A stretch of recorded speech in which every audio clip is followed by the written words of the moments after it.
So in the last video, we talked about this company called Shimadzu. And Shimadzu, we focused on with the TOC instrument at the time. And again, while we're talking about this company, I just need to go ahead and tell you the other pieces that we have about that company.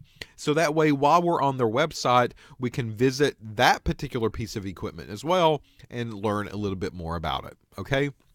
So the Shimadzu equipment that I want to mention in this video is called an HPLC. And HPLC stands for High Performance Liquid Chromatography. High Performance Liquid Chromatography. That's what HPLC represents. Okay, so this is an instrument, and this instrument uses a liquid for the analysis.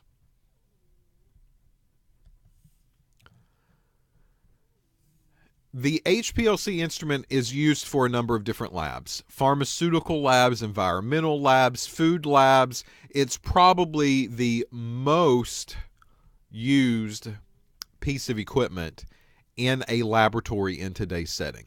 Okay, point blank. HPLC has found its home in almost every facet of the sciences. Every single type of laboratory could probably use an HPLC instrument at some point in time. So it's very important that we, as a program, provide you enough training on an HPLC, because if this is the most common type of piece of equipment that you'll see, then you need to be really comfortable with it. Okay, so the purpose of this video is just to give you a rundown of what it does. It's not to go into in-depth theory, so that way you've got a better understanding of what this piece of equipment is suited for. Okay, so for starters, the HPLC is really suitable for molecules that are stable at room temp. Meaning that if I decide to heat this stuff up, put some energy into the molecule or to the sample, and let's say that it decomposes, or let's say that it reacts, or let's say that it changes in some form or fashion, then I can't really use an instrument that begins to heat stuff up, right? If I heat stuff up and this molecule's decomposing on me, then it's not the molecule anymore that I want to analyze. It's something completely different. So HPLC has found its home for those molecules that are very temperature sensitive. Okay? These are molecules that cannot be heated. These are molecules that will change if it goes maybe above room temperature. Who knows? But that's typically where HPLC is used. All right, so how does this machine work? Well, I'm going to draw a box, and this represents the HPLC. Up on top, we're going to typically see some bottles. Most of the time, there's at least 4. And there's tubing that goes into the machine from those 4 bottles. This up here is what we would call the mobile phase. Mobile means push through. So these liquids will push things through the machine. That's its purpose. This is also kind of where the liquid comes into play. So the liquid that's used in HPLC is the mobile phase, and the purpose of that liquid, or the mobile phase, will be to push things through the instrument. All right, so let's say that this is where the N is at. Sample goes in. Well, sample has to come out, right? And the mobile phase is the one that will allow this to happen. If the mobile phase is not present, then nothing will be pushed through the machine. I can inject a sample in, but that sample is going to stay there and it's not going to go anywhere. That's sad, right? Well, why would I do that? So the mobile phase is very important. Okay, so the sample goes into the machine. It mixes with the mobile phase. The mobile phase will begin to push it through the instrument, and into what we call a column. Just think of this as a long cylindrical-like tube that's filled with stuff. And the sample will begin to separate. That's the purpose of the column. So what you've got to keep in mind here is that a lot of times when samples are given to a laboratory, they are very complicated. So there's probably tons of stuff that's inside of that sample. Let's say 30 or more components. Well, how on earth do I measure these components? Right? How do I separate all 30 of these out from each other? And then how do I measure each pile that I have separated? Well, that's the purpose of the column. That's the purpose of why that's there on the machine. So this mobile phase will mix with this complicated sample, and then it will push it through this column. And as it goes through the column, it will begin to separate all of the components from each other. It begins to organize everything. So a little stack of this component's made, and a little stack of that component's made, and a little stack of another component's made. And these separated pieces now will cluster together, and out they come. And there is a detector that is on the end, and that detector will register the component pile that comes out, and it will tell me how much is present. Okay, again, the samples here that we have to use, these samples typically cannot be heated. If you heat those up, they get destroyed, and they are not suitable for those instruments that heat things up. So HPLC is out there. HPLC will take these samples. HPLC will separate them no matter how complicated they are. It will measure the stacks that it has separated, and it will provide feedback for me on how much it found for each particular stack or component. All right, that's the purpose of an HPLC. Number one, it's heavily used in the pharmaceutical world. Most of the pills, most of those active pharmaceutical ingredients or APIs, most of those are very temperature sensitive. They cannot be heated up to a certain temperature. If they do, they can't stay there very long. They begin to decompose. They begin to have an expiration date on them because of that. So a lot of the pharmaceutical-based work is using HPLC. That is why if you go to a company in Wilmington like Alchemy, who used to be AAI Pharmaceutical, they have about 90 or more of these in one room. All right? Now, there's multiple rooms at Alchemy, and there's more than one room probably of HPLC. But just in one room only, there's probably 90 or more HPLC instruments that they use on a daily basis.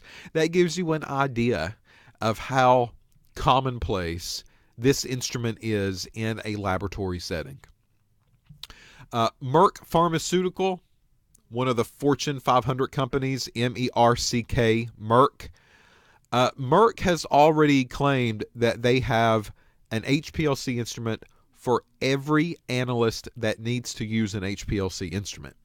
So that almost means that if I was hired at Merck to run HPLC, I will have my own dedicated instrument just for me. No one else will use it. No one else's fingers have been on it. I know exactly how that machine works. I know what the problems are. I know everything, the ins and outs of that instrument. And again, that shows you how important HPLC has played in the world of analytical laboratory sciences. Okay, HPLC not only is in pharma, but HPLC is also in the environmental field. It's also in the food and beverage field. There's so many things that we can do with it. It's in the cosmetic field. It's now in the forensics field. So you name it, HPLC, there's probably a method that relates to those different kind of categories of the lab sciences that are out there. I can be able to find a method using HPLC for something. All right. So no matter what laboratory I finally end up working in, they probably will have a need for an HPLC instrument. Okay. So let me go back to the Shimadzu website. And here under products, this is where we clicked on total organic carbon, right? But now if I look through the list, there is this something called liquid chromatography, and it says HPLC right beside of that. So I'm going to click liquid chromatography, and what we have in our laboratory is called the LC20 series. Now, the LC20 series is somewhat, again, of an older model. Think of cars. As soon as you buy one and drive them off the lot, they're outdated. The same thing happens with analytical instrumentation as well. But here are all of the different kind of breakdowns of the LC systems that they have. So ours looks very similar to this. Okay, so I'm going to just click on the Prominence Prep LC just to kind of bring up a closer picture of what this guy looks like.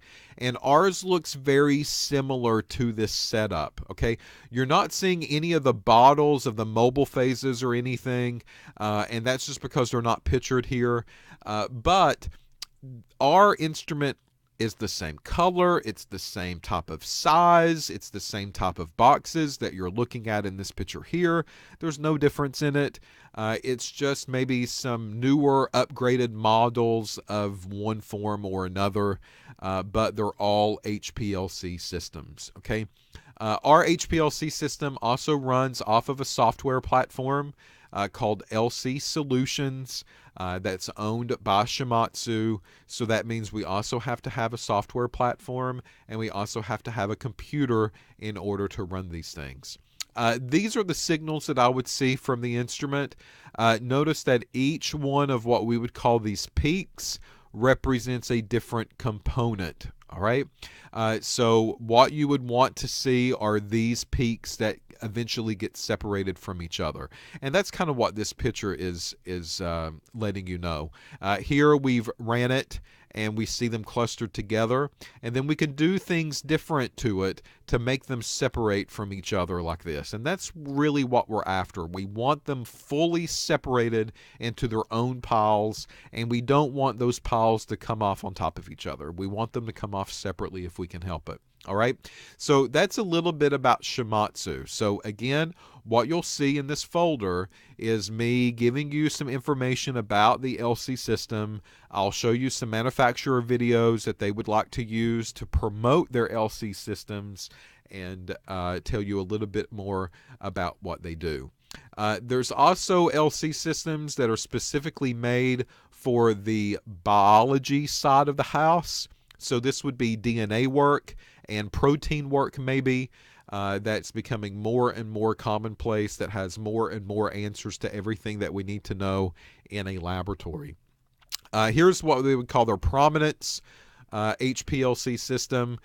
This really is more of a full-blown HPLC system that's a little bit more bells and whistles than what we need, but it gives you, again, an idea of what these things look like and what the LC system would look like on the inside.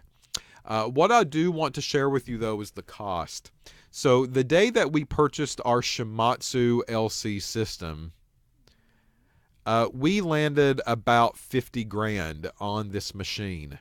And I know that sounds kind of expensive, and it is, right? I mean, this is the price of 2 cars maybe, depending on what you drive. So 2 vehicles I could have bought with this, but instead we got 1 instrument. Our Shimadzu does have an auto sampler, so I can load up a number of different samples into the auto sampler tray. I think that each tray holds about 70, so I can go all the way upwards of about 140 samples on this thing. And I can tell the LC system to run it and to analyze it and have my data ready when I come back. So That includes the auto sampler price, but it doesn't include the software and it doesn't include the computer price either. So we have more of an investment into this than just the face value of the machine only. The mobile phases that make this thing run, right? The liquid that pushes everything through. One of these is water, so this is no big deal. I mean, I can get distilled water or deionized water from the laboratory very easily at any point in time. It also requires methanol. Methanol's pretty cheap. That's MEOH. That's the shorthanded version for methanol or methyl alcohol. MEOH is pretty cheap.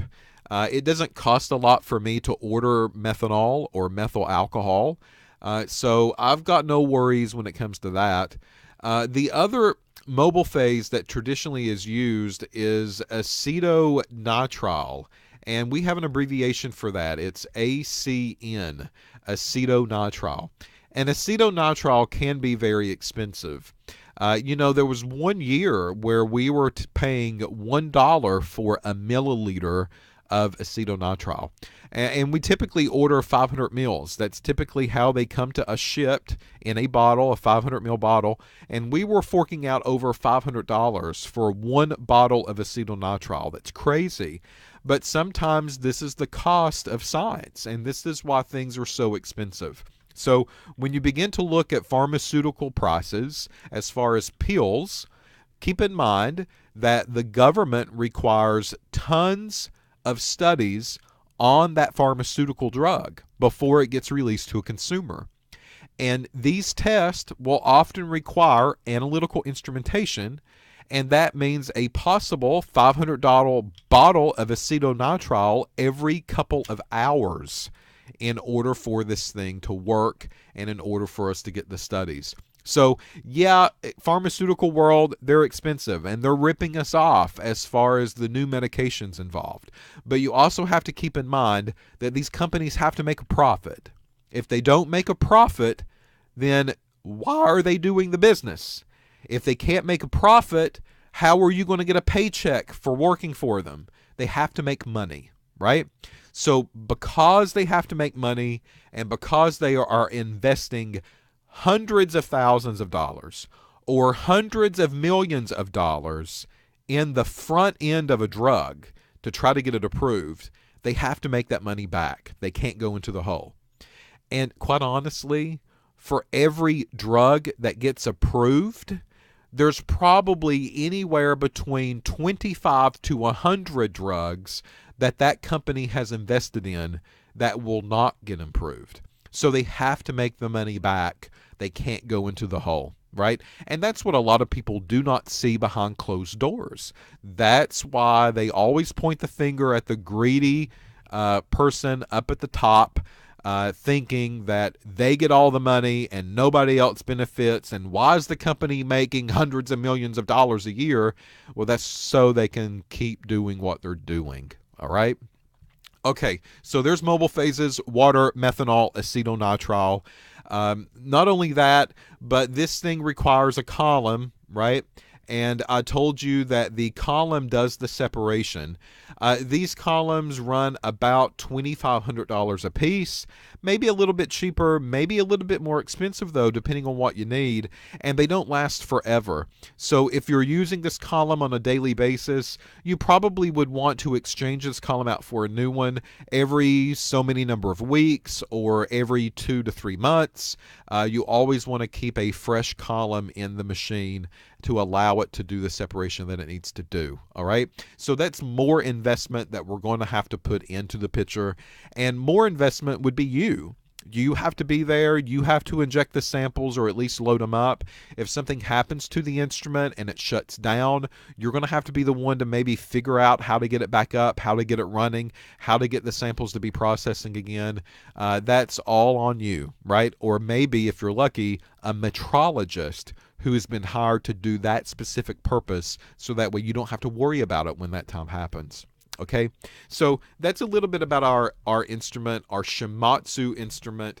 Again, it is the LC20 series, and that's what you'll see in our lab.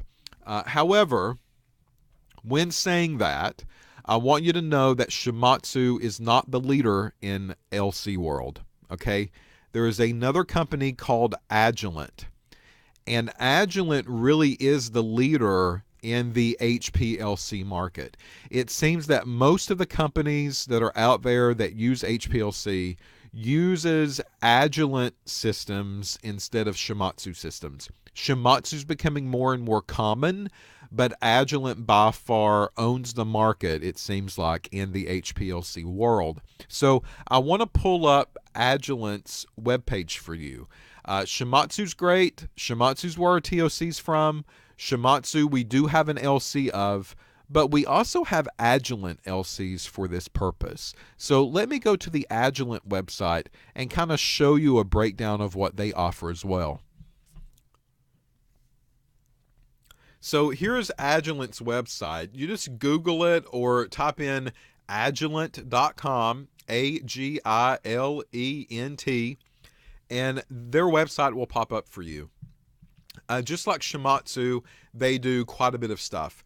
They are more, though, dedicated to what I would say the laboratory sciences, but they do dabble in quite a few other things as well. And if you click on products under the Agilent's homepage, what you'll see is a breakdown of different areas that they serve. And here is the analytical instrument and supplies. Well, we're looking for high performance liquid chromatography. So I'm going to click the chromatography tab, and then it says, are you interested in gas chromatography or liquid chromatography? Well, we're interested in the liquid chromatography side of the house. So this web page will pop up about liquid chromatography, and it will go through and it will tell you a little bit about what they offer in this field. Notice up here at the top it says a 1200, I'm going to round them off, 1200 series LC, and then here we have a different version of a 1200 series LC, and here we have another version of a 1200 series LC. Again, I told you they're like vehicles. They get upgraded, then upgraded again, then upgraded again. So I'm just going to click the 1220 Infinity 2 LC system. And when I click on that, it's going to do kind of like what all the other equipment people have done. It gives me kind of a breakdown of the instrument itself. It allows me to click on it. I'll get to know a little bit more about the instrument, see a picture of it, and I'm going to enlarge this up for you so that way you can see it a little bit better. Up here at the top, those are containers that my mobile phases would be in, right? So my mobile phases would be up here at the top. That would be sucked through the machine and out the other end. And on the inside of this machine will probably be a column that the separation takes place in. This window that you're seeing right here, that typically is the place for the auto sampler. Not every single time, but that is typically the place that I would find the auto sampler itself. So that's where I would load a number of different vials up into all at once. I would put that tray into the machine, and I would allow the instrument and the software to kind of inject all 70 samples, if that's how many that I have. So again, it gives me an idea of what this equipment would look like in the laboratory. We do have two Agilent systems. They are not new ones like this, all right? They are older versions, but they still work quite well. So the software platform is not identical, but it will be very similar. The instrument will not look identical, but it will be very similar.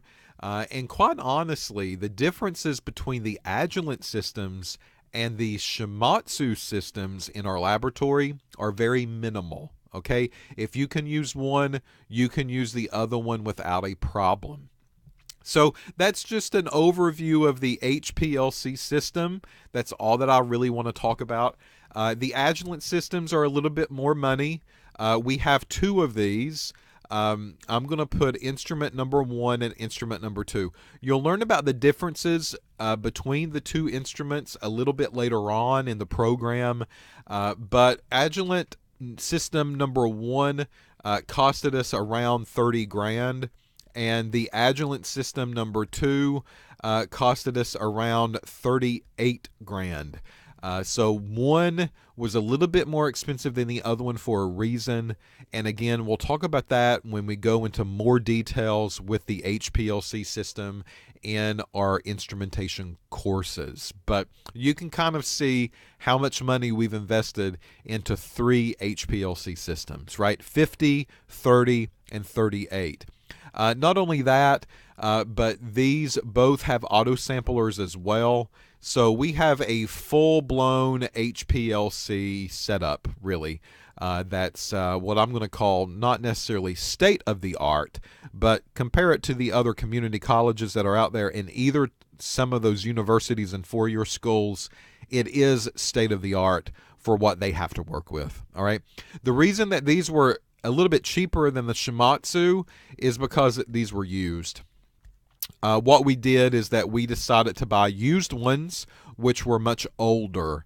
And even though that they were much older, they were still 38 grand. Okay, and we implemented them into our program. If we had to purchase these things new, they would be anywhere between $60,000 to $80,000 a piece with the Agilent system. So by purchasing used equipment, we got them at a very good deal. And that's why we were able to get 2 of them at that time, each with their own different types of detection systems that's on the instrument. Okay, so quite a bit of money tied up in the HPLC world, but again, we should, if that's the #1 instrument that you're going to be seeing in a laboratory, then we need to make sure that we do justice to you and that we have the instrumentation that you would see in a working laboratory. All right, so that's the story with Shimadzu and Agilent. Again, I'll post some videos about the machine and overview about the equipment and what it does. Take the assessment, prove that you know the overall terms of an HPLC system, and then move on to the next folder. So again, it's all about technology. What do we have at our disposal? And I'm walking you through it instrument by instrument.